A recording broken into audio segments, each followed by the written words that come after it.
네, 오늘 기독교 세계관 일곱 번째 시간이에요. 오늘은 유대인의 관점, 사개오의 관점, 예수님의 관점이라고 하는 제목으로 말씀을 나누도록 하겠습니다. 남미의 갈라파고스 분도라고 하는 섬이 있어요. 아주 자연 생태계가 많이 잘 보존된 섬입니다. 젊은 다윈이 젊었을 때 이 갈라파고스 군도로에 여행 혹은 연구를 감행하는데요. 이 갈라파고스 군도에 아주 유명한 새가 하나 있습니다. 이름이 핀치새예요. 핀치새. 왜 이 새가 유명하냐면 이 새의 그 주둥이 부리, 이 부리의 크기가 서식 환경에 따라 변하기 때문입니다. 그래서 이 핀치새의 부리는 다윈의 진화론에서 자연 선택과 종의 분화 과정을 실증적으로 보여주는 대표적인 사례로 뽑고 있어요. 실제로 이 핀치새의 부리의 변화 때문에 다윈의 진화론이 과학적으로 받아들여지는 데 결정적으로 작용을 합니다. 그런데 여러분, 우리가 이 이미지를 보면 이 부리의 크기가 대단히 큰 차이가 이렇게 있는 것 같지만 사실은요, 사이즈의 차이는 엄지손톱 두께만큼의 차이예요. 그렇게 큰 변화는 아닙니다. 그런데 그럼에도 불구하고 어찌됐든 부리의 크기가 변화되었다라고 하는 것은 놀라운 사건이 아닐 수 없는 거죠. 그래서 생물학에서 이 내용이 아주 중요한 내용으로 인정받고 있고 또한 많은 교과서에 이 내용이 기록되고 있습니다. 근데 여러분, 문제는 이거예요. 뭐냐면 이 핀치새의 부리가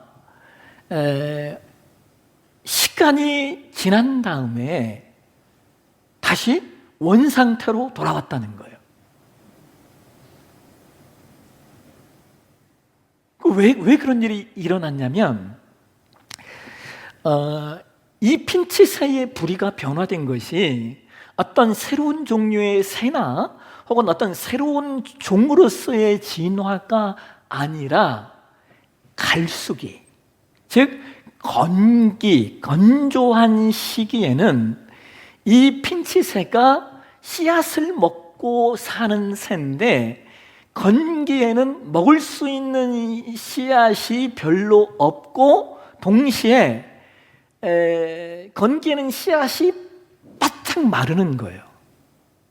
그렇기 때문에 씨앗을 먹기 위해서는 뭐가 필요한 거예요? 좀 더 강한 부리가 필요한 겁니다. 그러니까 이게 뭐냐면 생존을 위한 적응이라는 거죠.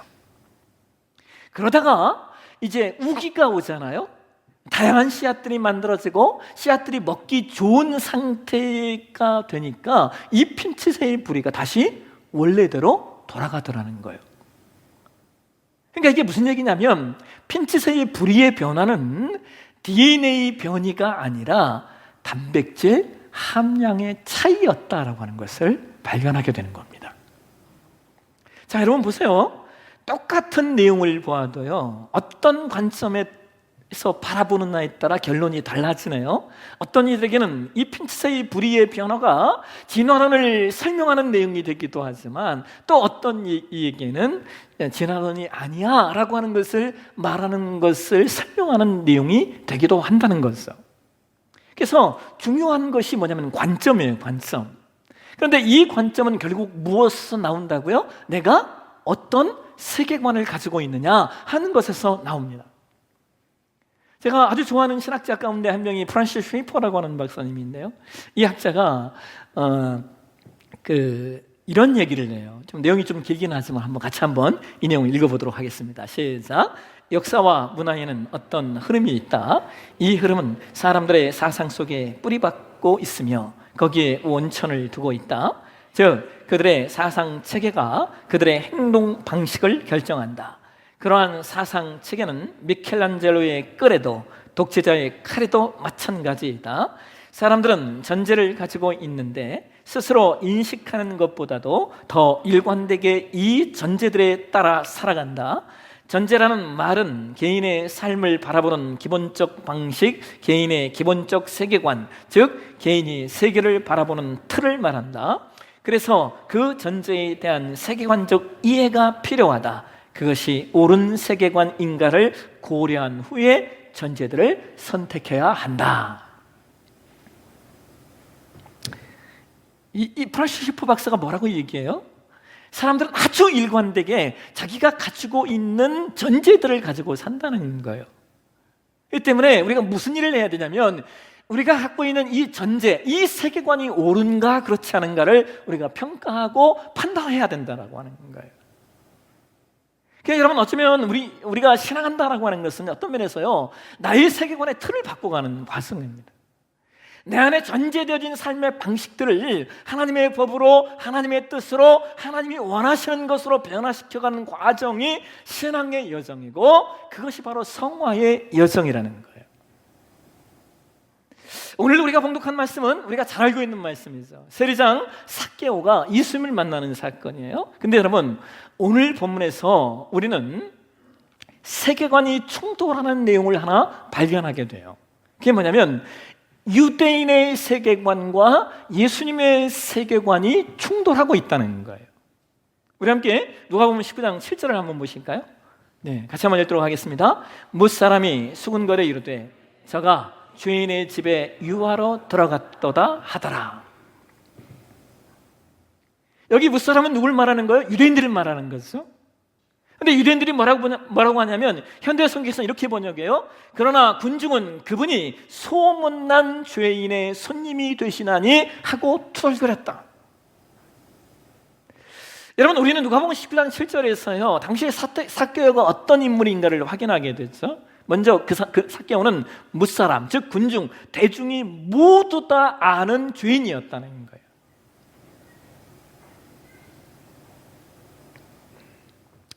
여러분, 제가 지난 한 주간 공부를 하고 왔는데요, 근데 한 교수님이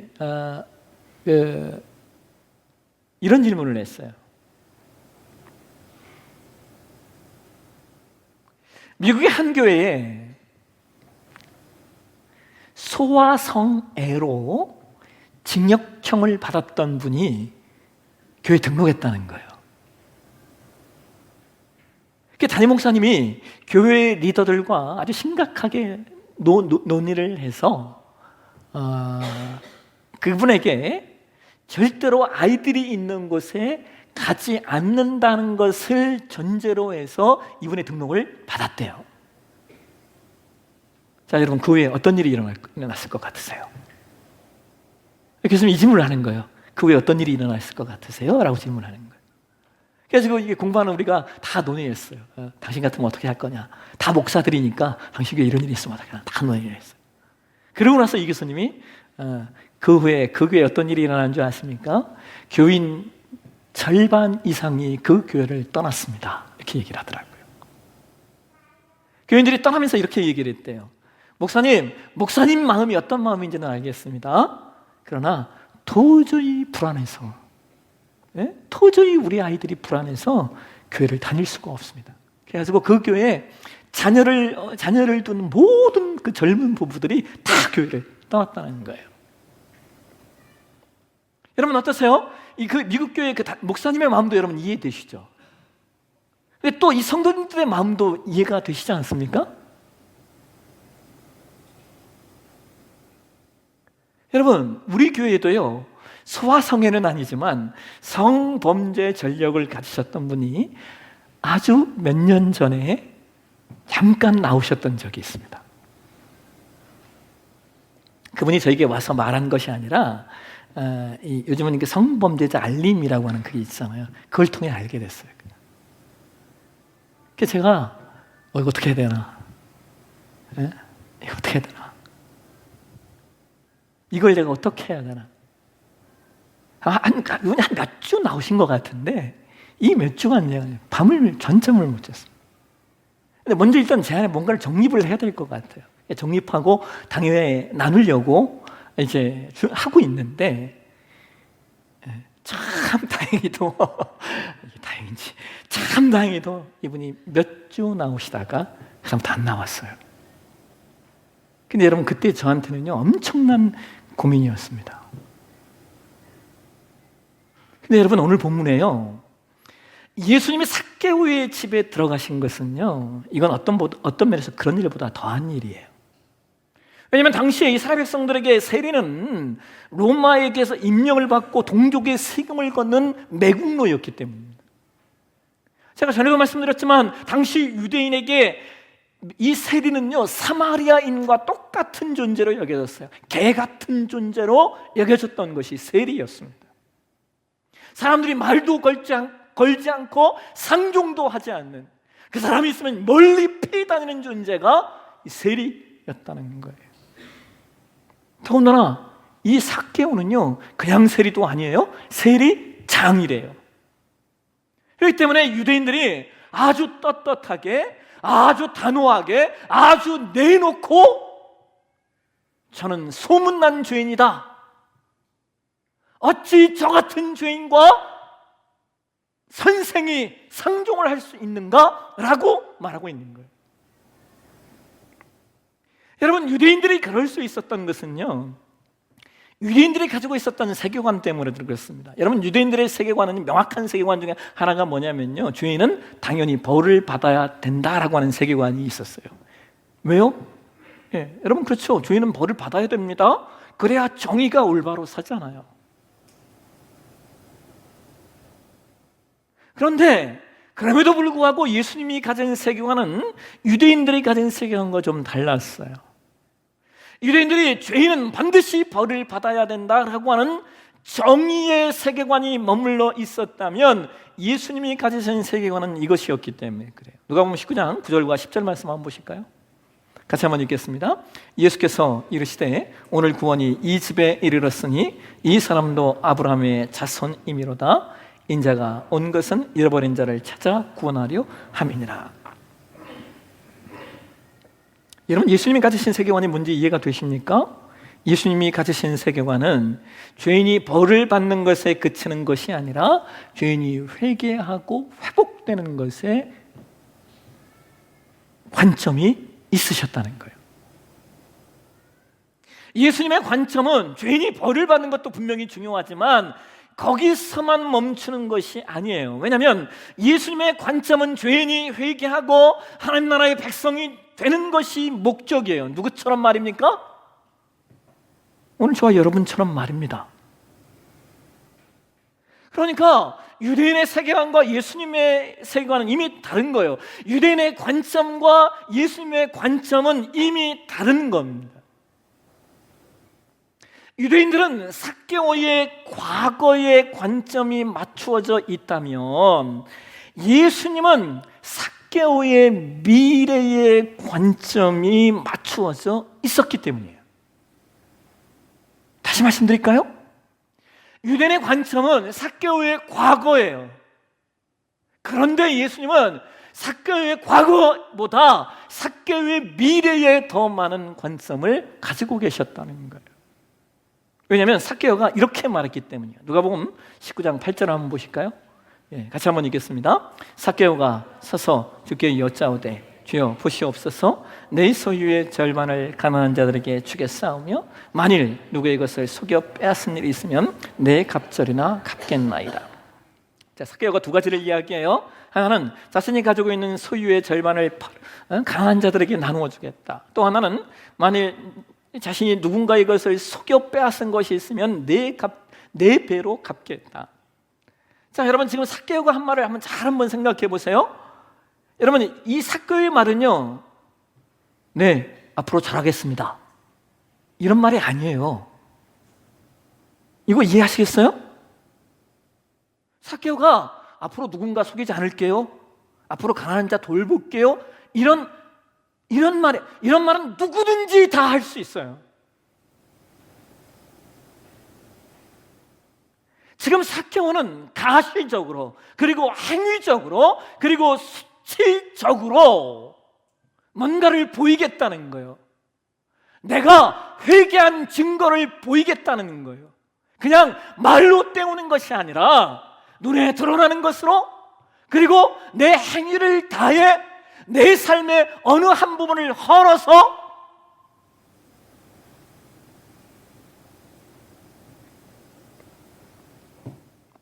근데 여러분, 이 삭개오의 말 속에는요 더 중요한 의미가 있어요. 뭐냐면 이 말 속에는 볼 수 없는 내면의 의미들이 있어요.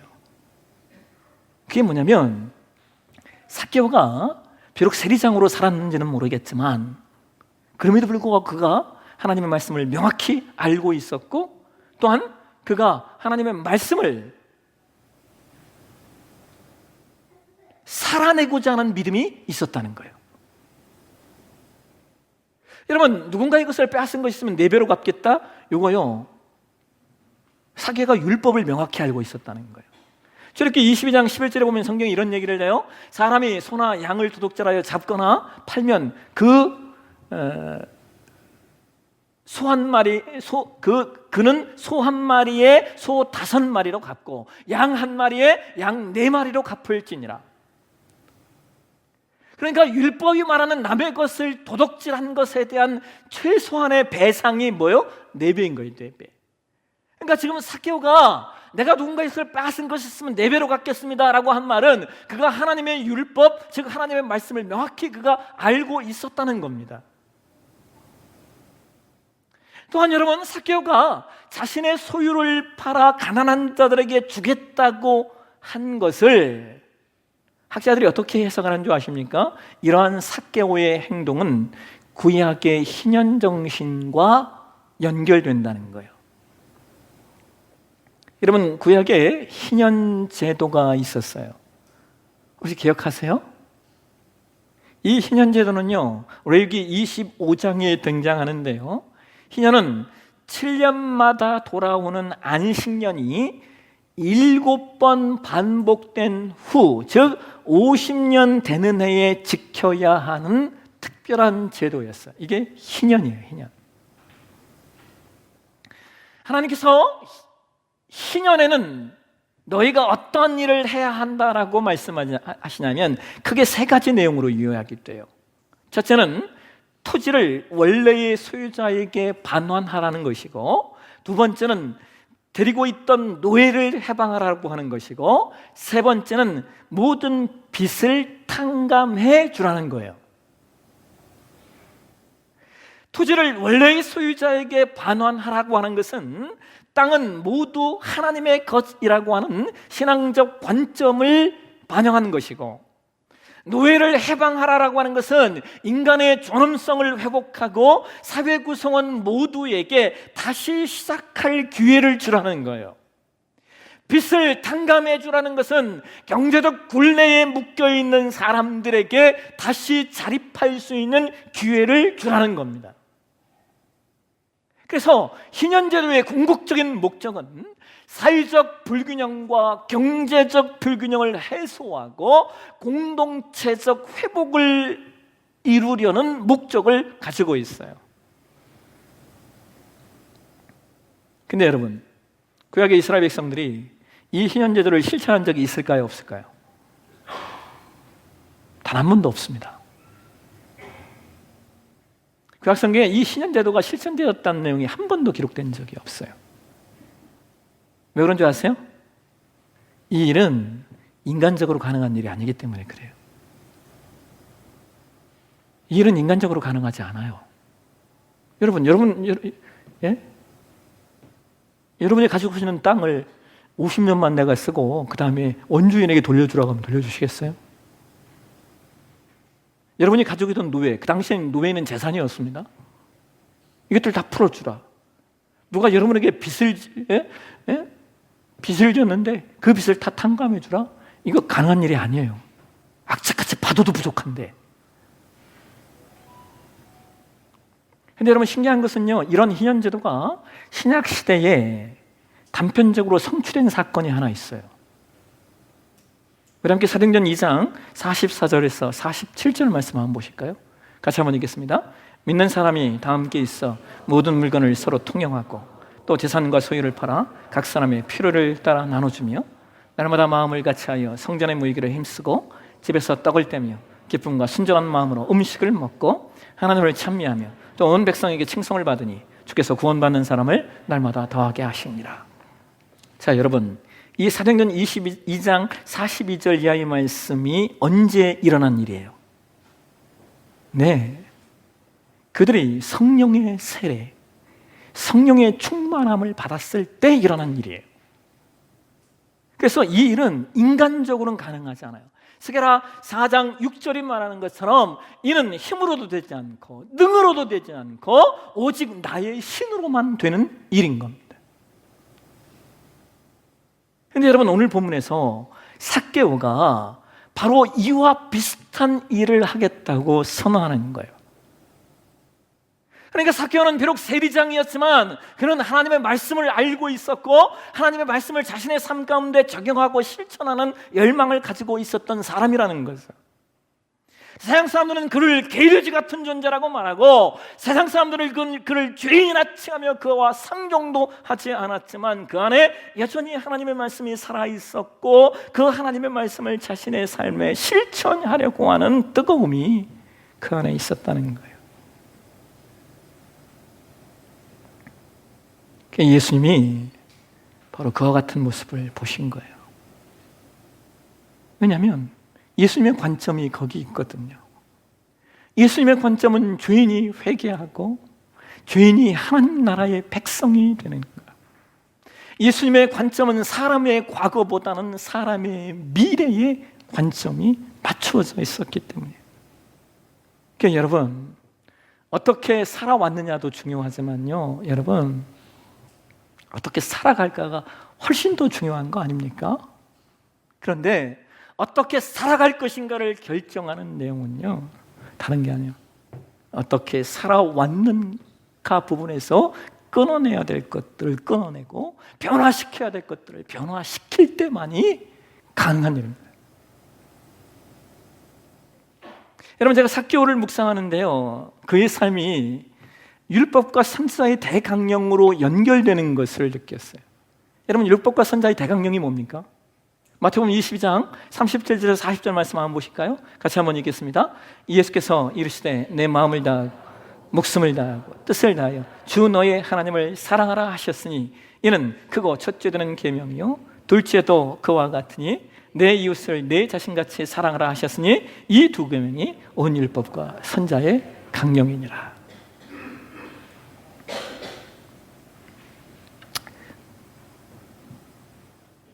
지난 주일에